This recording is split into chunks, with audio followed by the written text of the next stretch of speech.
CSK ரொம்ப வருஷமாகவே proven இல்லை international டீமில் இருந்து ஒதுக்கப்பட்ட 30+ பிளேயர்ஸ் தான் ஆக்ஷனில் எடுத்துகிட்டு இருந்தாங்க.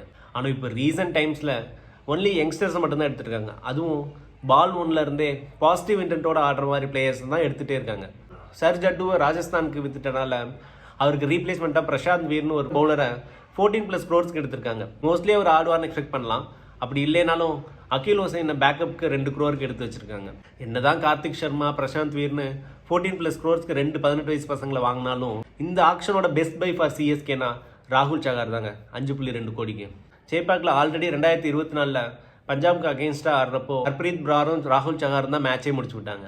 ஆயுஷ் மாத்ரே, உர்வில் பட்டேல்னு லாஸ்ட் சீசன் நல்லா ஆனாலும் இப்போ இந்த சீசனில் சஞ்சு சாம்சன், கார்த்திக் சர்மா, சர்ஃப்ராஸ் கான்னு பால் ஒன்லேருந்தே இன்டென்ட் காட்டுற பிளேயர்ஸ் நிறைய பேர் எடுத்திருக்காங்க. ஸோ இந்த யங் செட்டப்பில் எம்எஸ்டியோட role mostly mentor plus impact பிளேயராக ஒரு பேட்ஸ்மேனாக மட்டும்தான் இருக்கும்னு மோஸ்ட்லி எக்ஸ்பெக்ட் பண்ணலாம்.